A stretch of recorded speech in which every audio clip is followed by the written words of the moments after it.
میں سمجھتا ہوں کہ انسان کی زندگی میں کچھ اصول ہونے چاہیے.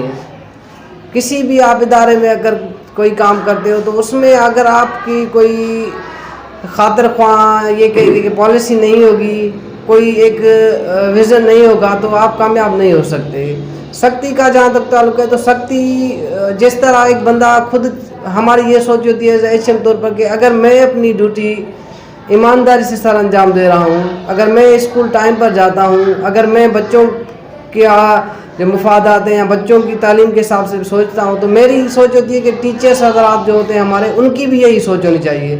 لیکن بدقسمتی سے بہت جگہوں پر ہمیں مشکل مسائل پیدا ہوتے ہیں, کیونکہ سختی جو ہوتی ہے ہمارے نظام میں, یہاں پر سختی کو کسی اور ایک مطلب سے دیکھا جاتا ہے, مقصد سے دیکھا جاتا ہے کہ سختی اسی لیے کر رہے ہیں کہ شاید ان کو کوئی ذاتی مفاد کے لیے تنگ کرتے ہیں. یہاں پر سختی کی معنی تنگ ہوتی ہے. السلام علیکم viewers, welcome world shining studio.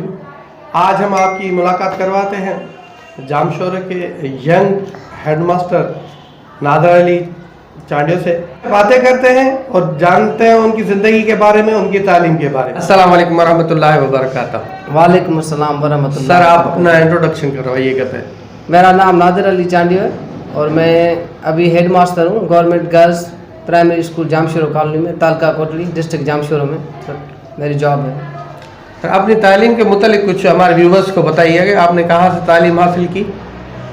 میں نے ابتدائی تعلیم ہمارا جو آبائی گاؤں تھا ڈسٹرکٹ دادو میں, جو کہ بہت مشہور گاؤں ہے, پاٹ شریف, وہاں سے حاصل کی تھی.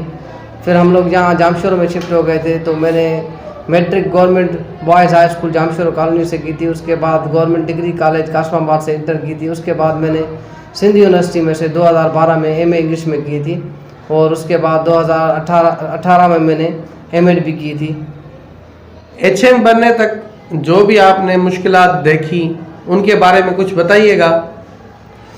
یونیورسٹی سے نکلنے کے بعد ہر نوجوان چاہتا ہے کہ اسے زندگی میں اچھی جاب ملے اور اس اچھی پوزیشن ملے جس سے وہ اپنے سماج کی خدمت کر سکے. تو میری بھی شروع سے یہی ایک سوچ ہوتی تھی کہ میں اللہ تعالیٰ مجھے ایک ایسی جاب دے جہاں پر میں جا کے اپنے لوگوں کی خدمت کروں. تو اللہ تعالیٰ بہت بڑا مہربان ہے. 2015 میں 2012 میں نے جیسے انگلش سے فائنل کیا تو میں نے پرائیویٹ اسکولوں میں ٹیچنگ شروع کی تھی.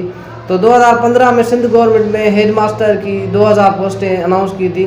تو 2000 میں سے میں بھی ایک بندہ تھا جو کہ 2017 میں ہم لوگوں نے ٹیسٹ پاس کرنے کے بعد 2017 میں ہمیں آرڈرز ملے تھے, اور ابھی الحمدللہ مجھے 4 سال ہو گئے ہیں. میں ایز اے ایچ ایم طور پر اس اسکول میں کام کر رہا ہوں, اور یہی نیک نیتی ہوتی ہے کہ جو اللہ تعالیٰ نے عزت دی ہے, جو منصب دیا ہے, اس سے اپنا جو وہ فرض ہے وہ اچھے طریقے سے نبھاؤں. اور اس کے دوران جو بہت ساری زندگی میں ایسی تعلیم کے دوران مشکلات آئی, بے روزگاری بھی تھوڑا عرصہ تھی, پریشانی بھی تھی, لیکن میں نے اپنی زندگی میں کبھی مایوسی یا ہمت نہیں آ رہی. میں یہ سمجھتا ہوں کہ انسان کو اپنی زندگی میں مسلسل جدوجہد کرنی چاہیے. اور جیسے میں نے اپنی زندگی میں جدوجہد کی, پرائیویٹ اسکولوں سے پڑھایا, 3000 سیلری تھی, پھر 5000 سیلری تھی. اس کے بعد میں نے گوادر میں بلوچستان میں گیا, وہاں پر میں نے ایز اے لیکچرر کام کیا, 1.5 سال میں وہاں پر تھا. وہاں سے بیٹھ کر میں نے یہاں ہیڈ ماسٹر کی جاب کے لیے اپلائی کیا. تو الحمدللہ اللہ تعالیٰ نے مجھے یہ ایک اچھی اپرچونیٹی دی جس سے میں اپنے لوگوں کو سرو کر رہا ہوں, اور میرے لیے ایک بہت بڑی کامیاب بات ہے. زندگی میں بہت سارے مسائل آتے ہیں جب انسان کامیابی کے لیے کوشش کرتا ہے. جیسے ایک تو زندگی کے اپنے ذاتی دکھ ہوتے ہیں, وہ اپنی جگہ پر, اور سماجی تو جو تکلیفیں ہوتی ہیں وہ اپنی جگہ پر. یہاں تک پہنچنے میں مجھے بہت ساری تکلیفیں ہوئی. کچھ ایسا دور تھا جس میں میں بہت ہی پریشان رہتا تھا فائنانس کے حوالے سے, اور اپنی ذاتی جو مسائل تھے ان کے حوالے سے, کیونکہ یہاں پر ہمارے معاشرے میں ایسے کم ہی لوگ ہیں جو ہمیں زندگی میں اچھے طریقے سے گائیڈ کریں یا سپورٹ کریں. صرف کچھ ایسے لوگ ہوتے ہیں ہماری زندگی میں جو ہمیں سپورٹ کرتے ہیں, اور ہمارے حقیقی جو ہوتے ہیں وہ دوست ہوتے ہیں جنہوں نے ہمیں گائیڈ کیا ہوتا ہے.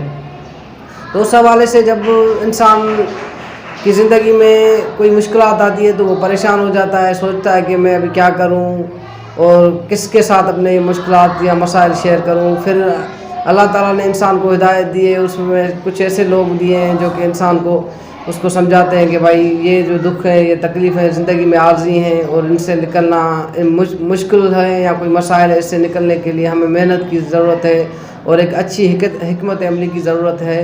تو اسی طرح زندگی کے جو بہت سارے ایشوز تھے میں نے اپنی طرف سے یا اپنے دوستوں کی جو رہنمائی تھی اس سے ان کو حل کیا اور الحمدللہ میں اپنی زندگی سے مطمئن ہوں. اسی لیے مطمئن ہوں کیونکہ آج تک جو میری زندگی گزری ہے اس میں نے کسی انسان کو نقصان نہیں پہنچانے کی کوشش کی, نہ ہی کسی کا برا سوچا ہے. میں ہمیشہ پازیٹیو سوچتا ہوں اور پازیٹیو سوچ کا یہ مجھے فائدہ ہوا ہے تو کہ الحمدللہ آج تک مجھے اچھے دوست اور اچھے انسان ملے ہیں زندگی میں.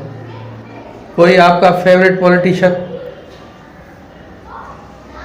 بیسیکلی ہر بندہ بنیادی طور پر سیاسی ہوتا ہے اور ہمارا جو یہاں پر سیاسی کلچر ہے میرا اس سے کوئی اتنا ذاتی کیا کہتے لگا نہیں ہے, لیکن تاریخ میں کچھ ایسے سیاستدان ایسی شخصیتیں آئی ہیں ان سے میں زندگی میں بہت زیادہ متاثر ہوں اور آج تک بھی ہوں, جس میں سے بھٹو صاحب بھی ہیں. شہید ذوالفقار علی بھٹو کا جو نظریہ تھا اور اس کے علاوہ دنیا کے جو بڑے لیڈرز تھے جن میں سے جنہوں نے میری زندگی پر یہ کہوں گا کہ تھوڑا اثر بھی رہا ہے ان کا کہ میں سمجھتا ہوں کہ وہ ہماری زندگی کے لیے آئیڈیل تھے.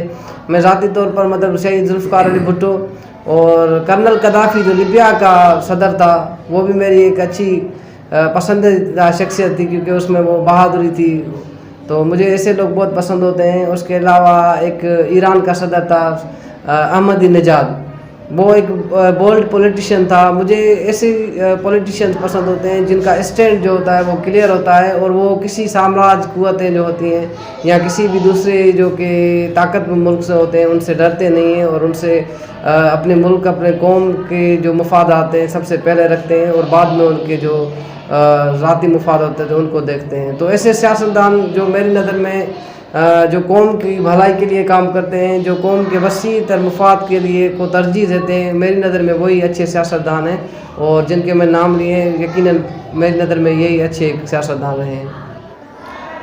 سنا ہے ایچ-ایم جو ہوتے ہیں وہ تھوڑے سخت طبیعت کے ہوتے ہیں, تو آپ کی طبیعت کیسی ہے, کس مزاج کی ہے؟ آپ کو شاعری وغیرہ پسند ہے؟ بالکل شاعری مجھے پسند ہے. میں کسی زمانے میں خود بھی شاعری لکھتا تھا اور جہاں تک ایچ-ایم کی سختی کا سوال یہ ہے کہ میں سمجھتا ہوں کہ انسان کی زندگی میں کچھ اصول ہونے چاہیے. کسی بھی آپ ادارے میں اگر کوئی کام کرتے ہو تو اس میں اگر آپ کی کوئی خاطر خواہ یہ کہ پالیسی نہیں ہوگی, کوئی ایک ویژن نہیں ہوگا تو آپ کامیاب نہیں ہو سکتے.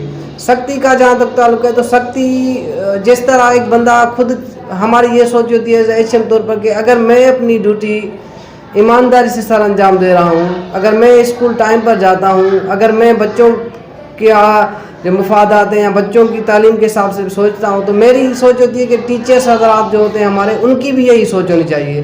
لیکن بدقسمتی سے بہت جگہوں پر ہمیں مشکل مسائل پیدا ہوتے ہیں کیونکہ سختی جو ہوتی ہے ہمارے نظام میں یہاں پر سختی کو کسی اور ایک مطلب سے دیکھا جاتا ہے, مقصد سے دیکھا جاتا ہے کہ سختی اسی لیے کر رہے ہیں کہ شاید ان کو کوئی ذاتی مفاد کے لیے تنگ کرتے ہیں. یہاں پر سختی کی معنی تنگ ہوتی ہے.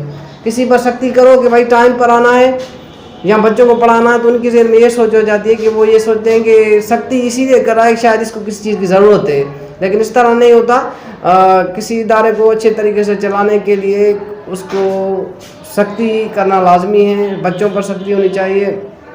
پہلی بات تو یہ کہ ایز اے ہیڈ ماسٹر بندہ خود پابند ہو, ڈیوٹی کا پابند ہو, اپنی ذمہ داری اچھی طریقے سے نبھائے, اس کے بعد وہ بلا شک جو ہے نا وہ سختی کر سکتا ہے. لیکن اگر ایک ہیڈ ماسٹر خود اپنی ڈیوٹی پابندی سے اٹینڈ نہیں کرتا اور اس کو پتہ ہی نہیں کہ میرے اسکول میں کتنے بچے ہیں یا میرے اسکول کے کیا مسائل ہیں, تو اس کو سختی ہونا, اس کی جو سختی ہے وہ بیکار ہے. اگر بندہ اپنے اس کام سے سنسیئر ہے تو وہ سختی کر سکتا ہے, اپنے اسٹاف پر بھی کر سکتا ہے, بچوں پر کر سکتا ہے, کیونکہ اس کو پتہ ہے کہ مجھے کیا کرنا ہے اور یہ سختی بچوں کے لیے کتنے فائدہ مند ہے. تو یہ تصور ایک تھوڑا اس کو کافی لوگ اس چیز کو نیگیٹو سوچتے ہیں. میں کہتا ہوں اس کو نیگیٹو چیز کی طرف نہیں لے جانا چاہیے. سختی ایک اچھی چیز ہے جس سے ہمارا ماحول اسکول کا یا ہر ادارے کا ماحول بہت اچھا ہوتا ہے. آپ کی کوئی پسندیدہ پوئٹری, کوئی شاعری؟ شاہ عبداللطیف بھٹائی جو ہیں وہ میرے پسندیدہ شاعر ہیں اور کافی سال پہلے میں اس کو بہت ساری جو پوئمس میں پڑھتا بھی تھا, یاد بھی کرتا تھا, اور ابھی بھی اس کی پوئٹری میں کبھی کبھی شوقیہ طور پر یاد کرتا ہوں. کمل پاڑو پاتال میں بھنور بھرے آکاش, کمر پاڑو پاتال میں بھنور بھرے آکاش, بنی سندی گالڑی راز گاندھی راز, تے عشق کے شاباش جے محبتی میڈیا. تو شاہ عبد اللطیف میرے پسندیدہ شاعر ہیں. اس کے علاوہ اردو پوئٹری بھی میں ریڈنگ کرتا ہوں, لیکن ایز سچ اس پر میرا گہرا مطالعہ نہیں ہے. اور سندھی بہت سارے شاعر ہیں, اور کبھی کبھی ان کی پوئٹری بھی کسی دور میں زیادہ پڑھا کرتے تھے. اب تھوڑی مصروفیات کی وجہ سے شاعری کے حساب سے ٹائم کم ملتا ہے. آپ فلمیں دیکھتے ہیں؟ کون سی فلمیں پسند ہیں؟ فلمیں دیکھتے تھے, کسی دور میں دیکھتے تھے, اور ہمارا جو دور تھا اس میں فلموں کا بہت زیادہ ٹرینڈ ہوتا تھا, تو ہم لوگ اسی طرح فلموں کے بہت شوقین ہوتے تھے. اور جو خاص کر کے جو فائٹنگ والی فلمیں ہوتی تھی ہمیں اپنے دور میں وہ زیادہ پسند ہوتی تھی. جس طرح ہم لوگ اپنے آپس میں کزن بیٹھتے تھے تو سنی دیول, سنیل شیٹی ایسے اداکار جو ہوتے تھے جو کہ بہت ہی زیادہ لڑاؤں فائٹنگ والی فلمیں ہوتی تھیں, ہمیں وہ پسند ہوتی تھی. اور بدقسمتی سے ابھی زندگی اتنی مصروف ہو گئی ہے کہ ہم لوگ مکمل فلمیں دیکھنے کا ٹائم نہیں ملتا. باقی سانگس وغیرہ یا ایسی کوئی جھلکیاں وغیرہ ہوتی ہیں جو کہ دیکھ لیتے ہیں. بچپن میں آپ کس طرح کے بچے تھے؟ شرارتی, خاموش؟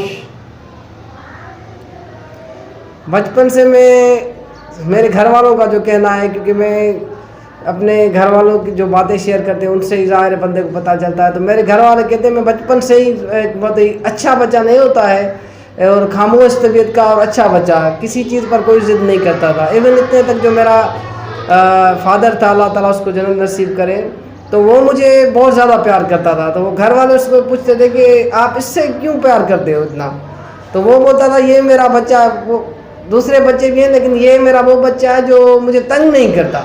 کبھی بھی کسی چیز کے لیے مجھے اس نے تنگ نہیں کیا, مجبور نہیں کیا, جیسے دوسرے بچے کہتے ہیں کہ ہمیں یہ لے کے دو وہ لے کے دو.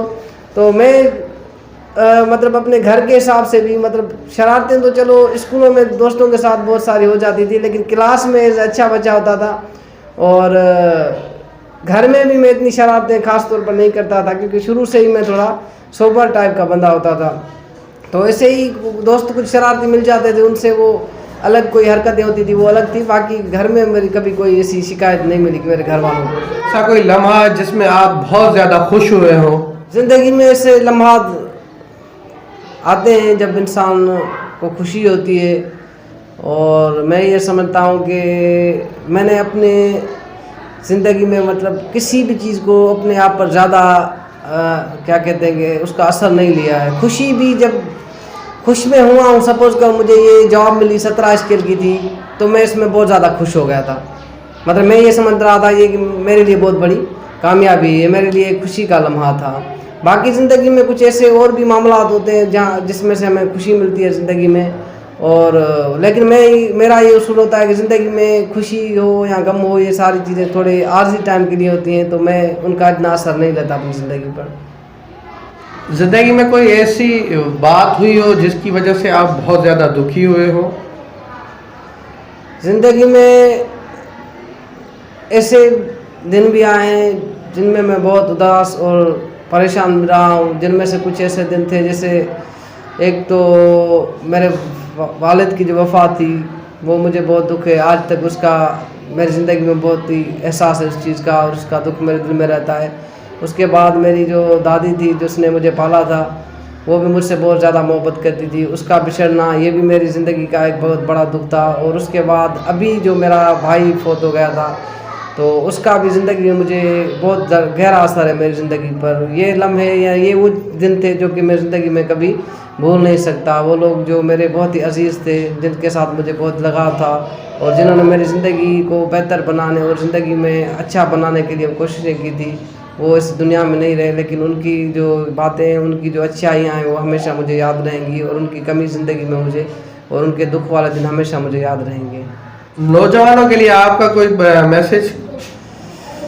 نوجوانوں کے لیے یہ میسج ہے کہ محنت کریں, زندگی میں مایوس نہ ہوں, اور مسلسل محنت اور کنٹینیوس جو اسٹرگل ہوتی ہے اس میں ہی کامیابی ملتی ہے. اور ہمارے جو سماجی اسٹرکچر ہے یا سماجی بناوٹ میں, اس میں بہت ساری ایسی چیزیں جس سے ہمارا آج کا نوجوان واقف نہیں ہے اور جدید دور کی جو سہولتیں ہیں ان سے بھی وہ محروم ہیں. جدید دور کی سہولتوں سے محروم اس حساب سے میں کہہ رہا ہوں کہ آج کے دور میں ہر ٹیکنالوجی کے ہونے کے باوجود بھی جو ہمارا نوجوان اس سے وہ فائدہ نہیں اٹھا سکتا, بس وہ اس کا مس یوز کرتا ہے. تو میں نوجوانوں کو یہ کہوں گا کہ اپنی تعلیم سے اور یہ جو ٹیکنالوجی ہے اس کا بہتر استعمال کریں اور اپنی زندگی کو بہتر بنائیں, مایوس نہ ہوں.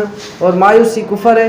محنت اور جدوجہد سے آپ کی زندگی کی جو بھی ذاتی خواہشات ہوتی ہیں یا جو بھی آپ زندگی میں حاصل کرنا چاہتے ہیں وہ صرف محنت, سچائی اور دیانتداری سے آپ حاصل کر سکتے ہیں.